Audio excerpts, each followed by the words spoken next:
నమస్తే, welcome to political voice. 5 రాష్ట్రాల ఎన్నికలకు సంబంధించినటువంటి ఒక ఎగ్జిట్ పోల్స్ వచ్చాయి. ఎగ్జిట్ పోల్స్లో మీడియాలో వివిధ రకాల కథనాలు వచ్చాయి.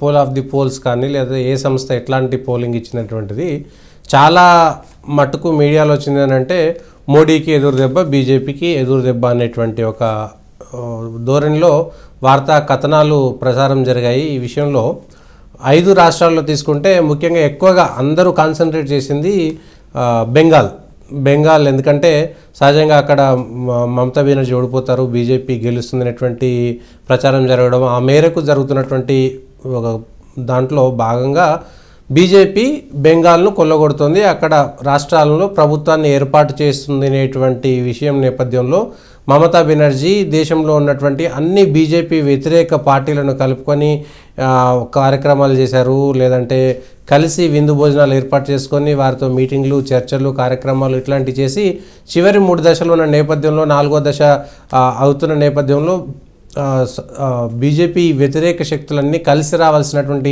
సమయం ఆసన్నమైనటువంటి ఒక లేఖ కూడా విడుదల చేశారు. అంటే ఇట్లాంటివన్నీ జరిగాయి.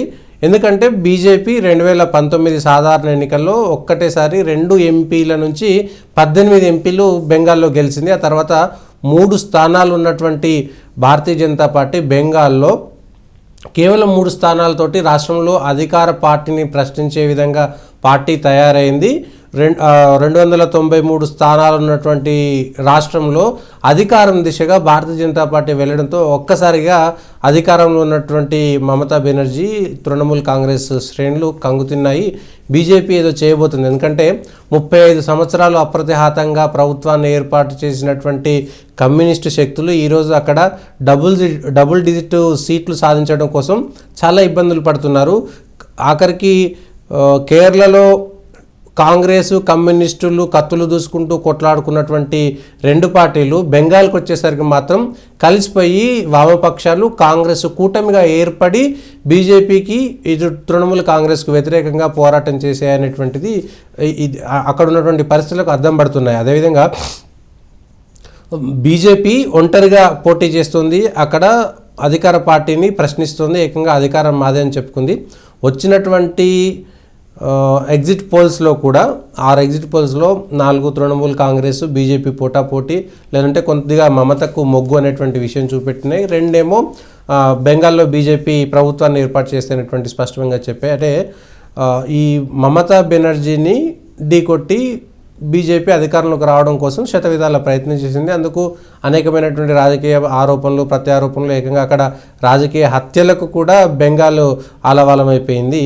బెంగాల్లో పరిస్థితి 3 స్థానాల నుంచి బీజేపీ అధికారంలోకి వస్తుందా అంత సీన్ అన్న దగ్గర నుంచి, ఒకవేళ బీజేపీ అధికారంలోకి రాలేదనుకోండి, బీజేపీ అధికారంలో ఉన్నటువంటి స్థానాన్ని అయితే కోల్పోనట్టు కదా. ఆ రాష్ట్రంలో 5 రాష్ట్రాల్లో ఒక అస్సాం మాత్రమే భారతీయ జనతా పార్టీ సొంతంగా అధికారంలో ఉంది.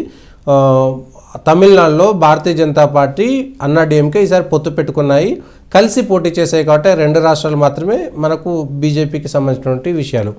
ఇక బెంగాల్లో ఒకవేళ బీజేపీ ఓడిపోయింది అనుకోండి, ఓడిపోతే మాత్రం బీజేపీకి వచ్చినటువంటి నష్టం ఏంది?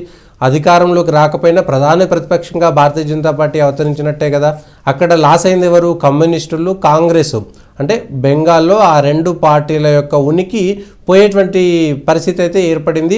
3 స్థానాల్లో ఉన్నటువంటి బీజేపీ ఈరోజు కాకపోయినా భవిష్యత్తులో అధికారంలోకి రావడానికి, మమతా బెనర్జీని దించడానికి ఉంటుంది. ఒకవేళ అధికారంలోకి వస్తే అది చాలా పెద్ద అద్భుతమైనటువంటి విజయం. ఎందుకంటే చాలా తక్కువ సమయంలో బీజేపీ అధికారంలోకి వచ్చినట్టు. ఎందుకంటే త్రిపుర, అస్సాం చూసాము, 3 స్థానాలు 0 ఉన్నటువంటి త్రిపురలో ఏకంగా అధికారంలోకి వచ్చింది. అక్కడ కూడా కమ్యూనిస్ట్ అధికారంలో ఉండింది, అయినా సరే అక్కడ బీజేపీ గెలిచింది. ఇక్కడ కూడా బెంగాల్లో 35 సంవత్సరాలు కమ్యూనిస్టులు, 10 సంవత్సరాలు మమతా బెనర్జీ ఏలి 45 సంవత్సరాల పాటు కేవలం 2 పార్టీలు పరిపాలించినటువంటి బెంగాల్లో బీజేపీ ఉనికి లేనటువంటిది, బీజేపీకి పెద్దగా కార్యకర్తల బలం లేనటువంటి ఒక రాష్ట్రంలో బీజేపీ ఆ స్థాయిలోకి వెళ్ళడం చాలా గొప్ప విషయమే కదా. అక్కడ లాస్ అయింది కమ్యూనిస్ట్ పార్టీలు, కాంగ్రెస్. సో బీజేపీ అధికారంలోకి వస్తే వాళ్ళకి బోనస్ అన్నమాట. ఈ సిచ్యువేషన్ దేశంలో ఇప్పుడు మోడీకి వ్యతిరేకంగా పోరాటం చేస్తున్నటువంటి వాళ్ళు మాట్లాడుతున్న వాళ్ళ నోట్లో ఒక పచ్చివెలకాయ పడేటువంటి పరిస్థితి ఏర్పడుతుంది. బెంగాల్లో బీజేపీ గెలిస్తే మిగిలిన వాళ్ళు ఎవరు జీర్ణించుకోలేరు. మోడీ వ్యతిరేక శక్తులు మరింతగా రెచ్చిపోతాయి మోడీని దించడం కోసం బీజేపీ. ఎందుకంటే బెంగాల్లో బీజేపీ ఎందుకంటే నిజానికి బీజేపీ మూల సిద్ధాంతకర్త శ్యామాప్రసాద్ ముఖర్జీ కానీ బీజేపీకి సంబంధించినటువంటి సిద్ధాంతాలు చేసినటువంటి వాళ్ళు కానీ ఆ సిద్ధాంతాలు ఎక్కువగా బెంగాల్ నుంచి వచ్చినటువంటి వాళ్ళు ప్రవచించినవి ఉంటాయి. మూల సిద్ధాంతకర్త పార్టీ వ్యవస్థాపకుడు శ్యామాప్రసాద్ ముఖర్జీ కూడా ఇదే బెంగాల్ నుంచి ప్రాతినిధ్యం వహించినటువంటి వ్యక్తి కాబట్టి బెంగాల్కు బీజేపీకి ఆ విధంగా అవినాభావ సంబంధం ఉంది. బెంగాల్లో ఒకవేళ బీజేపీ గెలిస్తే అది చాలా గొప్ప బోనస్. ఒకవేళ ఓడిపోయినా కూడా ఖచ్చితంగా వచ్చిన రిజల్ట్స్ ఎగ్జిట్ పోల్స్ కానీ సహజంగా ఎవరైనా చెప్తున్నారు 2వ స్థానంలో ఉంటుంది.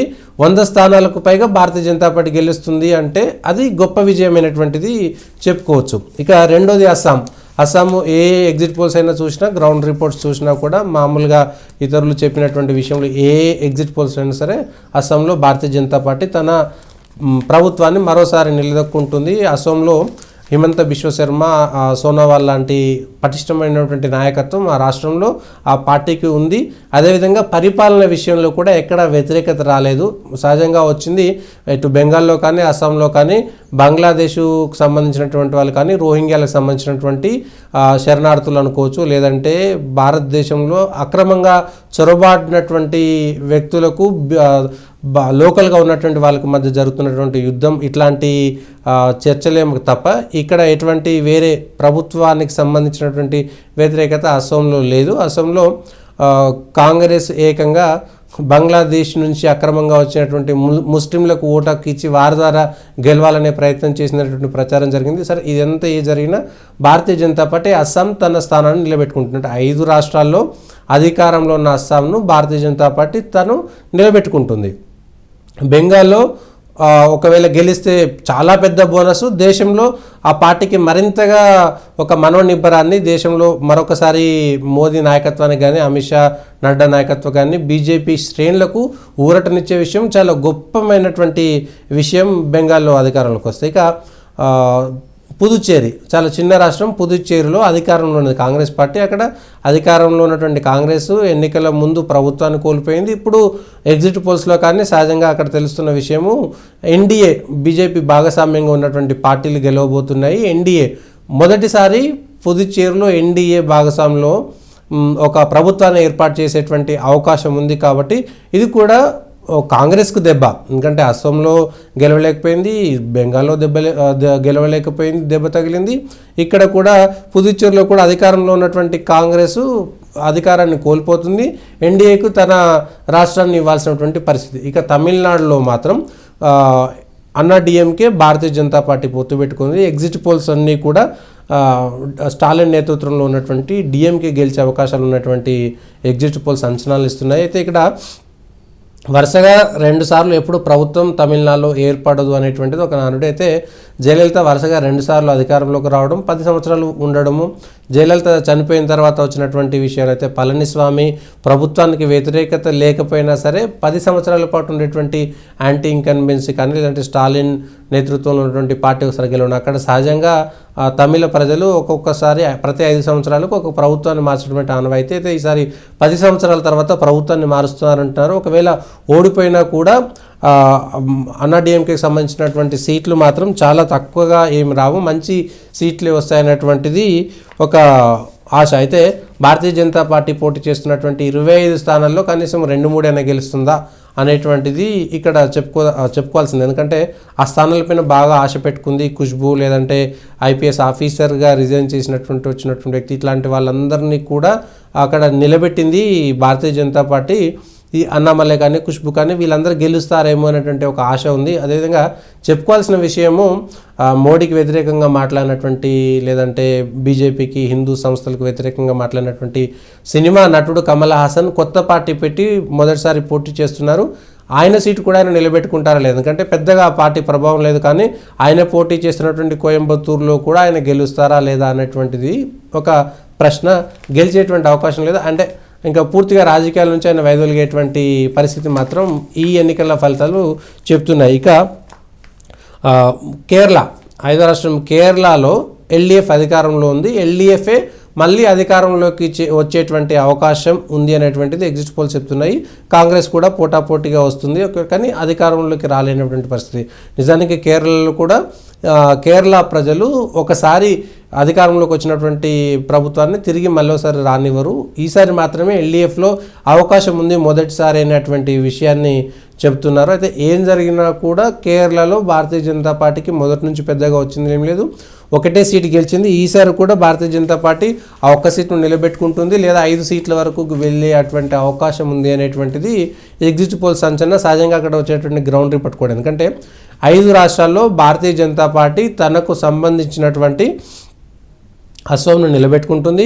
బెంగాల్ గెలిస్తే దానికి బోనసు, గెలిచేటువంటి అవకాశం. ఎందుకంటే ఆ పోటాపోటీ మమత, అదేవిధంగా బీజేపీకి సంబంధించినటువంటి పోటాపోటీ ఉందనేటువంటి విషయం చెప్తున్నారు. పుదుచ్చేరి ఎన్డీఏ బీజేపీ నేతృత్వంలో ఉన్నటువంటి ఎన్డీఏ ఖాతాలోకి రాబోతుంది. తమిళనాడు ఎన్డీఏకి కాకుండా డిఎంకేకి వెళ్తుంది. ఇక్కడ కూడా డిఎంకే కాంగ్రెస్ కలిసి పోటీ చేసినా కూడా కాంగ్రెస్ మహా అంటే ఒక 10-15 సీట్ల కంటే ఎక్కువ గెలిచేటువంటి పరిస్థితి లేదంటే కాంగ్రెస్ పరిస్థితి కూడా డిఎంకే తన మిత్రపక్షం గెలుస్తుంది అని చెప్పుకోవడానికి తప్ప కాంగ్రెస్ పార్టీగా పెద్దగా అక్కడ ఉపయోగం లేనటువంటి విషయము. అక్కడ కాంగ్రెస్ బీజేపీ రెండింటి పరిస్థితి అట్లాంటి స్థితిలోనే ఉన్నాయి. కాబట్టి అవి రెండు కూడా అన్నా డిఎంకే ఈ ఎన్నికల యొక్క ఒక ఏమంటారు ప్రయోగాత్మకంగా ఈ భారతీయ జనతా పార్టీ ఇక్కడ కొన్ని ప్రయోగాలు చేసింది. అవి నెగ్గుతాయా లేదా, ఆ ప్రయోగాలు నిలబడతాయా లేదా, వచ్చే ఎన్నికల నాటికి బీజేపీ ఓటింగ్ శాతం ఎంత వచ్చింది, ఓటింగ్ ఎంత పెరిగింది, అన్నా డిఎంకే పరిస్థితి ఏంటి అనేటువంటి విషయాలు కూడా వచ్చే 5 సంవత్సరాల్లో రాజకీయంగా తమిళనాడులో చాలా పెనుమార్పులు వచ్చేటువంటి అవకాశం ఉంది. ఎందుకంటే ప్రతిపక్షంలో ఉన్నటువంటి పార్టీ జయలలిత లేకపోయినా సరే అధికారంలో ఉంది కాబట్టి అన్నా డిఎంకే పార్టీ ఒక్కటిగా నిలబడగలిగింది. కానీ ప్రతిపక్షంలో ఉంటే ఆ పని చేయగలుగుతుంది. ఎందుకంటే ఇక్కడ స్టాలిన్ నేతృత్వంలో కరుణానిధి లేకపోయినా సరే ఆయన వారసుడిగా ఆయన కొడుకే ఉన్నాడు కాబట్టి పార్టీలో ఆయన పెత్తనం నడిచింది. కానీ ఇక్కడ జయలలితకు వారసులు లేరు కాబట్టి ఆ పార్టీ వచ్చే 5 సంవత్సరాలు నిలబడగలుగుతుందా లేదా అనేటువంటిది ఒక ప్రశ్న. ఓవరాల్గా ఈ 5 రాష్ట్రాల ఎన్నికల ఫలితాల్లో మొదటి దెబ్బ కాంగ్రెస్. ఎందుకంటే కేరళలో కాంగ్రెసు అధికారాన్ని తెచ్చుకోలేనటువంటి పరిస్థితి, అక్కడ లెఫ్ట్కి సంబంధించినటువంటి ఒత్తిడితో అక్కడ కాంగ్రెస్ ఎక్కువగా ప్రచారం చేయలేనటువంటి పరిస్థితి. కాబట్టి కాంగ్రెస్ లాస్ అవుతుంది. అధికారంలో డిఎంకే వచ్చినా కూడా పెద్దగా ఏముండదు. డిఎంకే రేపు అవసరమైతే తమిళనాడు అవసరాల కోసం మేము మోడీతో కలిసి పనిచేస్తామని చెప్పినా కూడా ఆశ్చర్యపోవాల్సినటువంటి అవసరం లేదు. అధికారంలో ఉన్నటువంటి పుదుచ్చేరి రాష్ట్రాన్ని కోల్పోతుంది. అస్సాంలో భారతీయ జనతా పార్టీని ఓడించడంలో, తిరిగి అధికారంలో తెచ్చుకోవడంలో అస్సాంలో కూడా ఫెయిల్ అయింది. ఇక బెంగాల్లో కూడా తమిళనాడులో ఉన్నటువంటి పరిస్థితి అక్కడ ఉంది. ఏకంగా కమ్యూనిస్టులతో ఆ పార్టీకి కమ్యూనిస్టులకు కాంగ్రెస్తో ఒక పార్టీలుగా మారే పరిస్థితి. అంటే ఓవరాల్గా ఇక్కడ కాంగ్రెస్కు చాలా పెద్ద దెబ్బ. జాతీయ స్థాయిలో ఆ పార్టీకి ఇబ్బందికరమైనటువంటి న్యూసే ఇది. ఇక భారతీయ జనతా పార్టీకి జాతీయ స్థాయిలో తన రాష్ట్రాంతా నిలబెట్టుకుంటుంది, పుదుచ్చేరిని గెలుస్తుంది. బెంగాల్లో కూడా మమతకు ధీటుగా ఉంది. కలిసి వస్తే అధికారం రావచ్చు, ప్రభుత్వం ఏర్పాటు కావచ్చు, లేదంటే ప్రధాన ప్రతిపక్షంగా ఉంటుంది.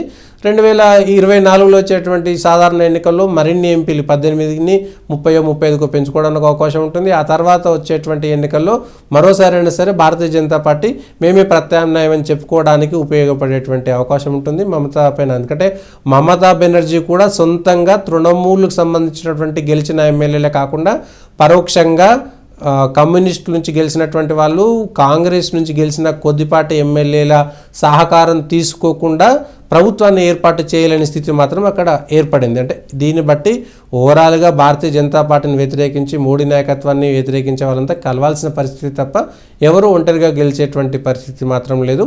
భారతీయ జనతా పార్టీకి కేరళలో ఓటింగ్ శాతం పెరుగుతుందా లేదా, ఒక్క సీటు నుంచి 5 స్థానాలకు పెరుగుతుందా, భవిష్యత్తులో అక్కడ ఏం చేస్తారు. ఎందుకంటే కేరళలో ఎక్కువగా సంస్థాగతంగా ఉన్నటువంటి బలాన్ని పెంచుకున్నా కూడా అక్కడ ఉన్నటువంటి కులాలు మతాలకు సంబంధించినటువంటి ఓటర్ల సమీకరణలో భారతీయ జనతా పార్టీ గెలవడం చాలా కష్టంగా మారుతుంది. కాబట్టి తమిళనాడు, కేరళలో భవిష్యత్తుకు ప్రయోగశాలగా మాత్రం భారతీయ జనతా పార్టీ చెప్పుకోవచ్చు. ఇక్కడ బీజేపీకి వచ్చినటువంటి లాస్ మాత్రం లేదు. ఒకవేళ గెలిస్తే ప్రతిదీ బీజేపీకి బోనస్ మాత్రమే అవుతుంది తప్పితే ఎక్కడ లాస్ లేదు. కమ్యూనిస్టు పార్టీలకు కూడా వాళ్ళు ప్రభుత్వంలో ఉన్నటువంటి కేర్ను నిలబెట్టుకుంటున్నారు. కానీ వారికి కంచుకోటగా ఉన్నటువంటి బెంగాల్లో మాత్రం వారి ఉనికి కోల్పోయేటువంటి పరిస్థితి ఈ ఎన్నికల ద్వారా తెలియబోతుంది. ఒకవేళ మమతాతో కలిసి అధికారంలోకి వెళ్ళారా? ఎందుకంటే మమతా బెనర్జీ కమ్యూనిస్టుల కంచుకోటను బద్దలు కొట్టింది కాబట్టి తిరిగి వాళ్ళతో అధికారం పంచుకుంటారా లేదా అనేటువంటిది ఇప్పుడు కమ్యూనిస్టుల యొక్క నైతిక లేదంటే సిద్ధాంతపరమైనటువంటి వాళ్ళ నిబద్ధతకు ఒక ప్రశ్నగా మారనుంది.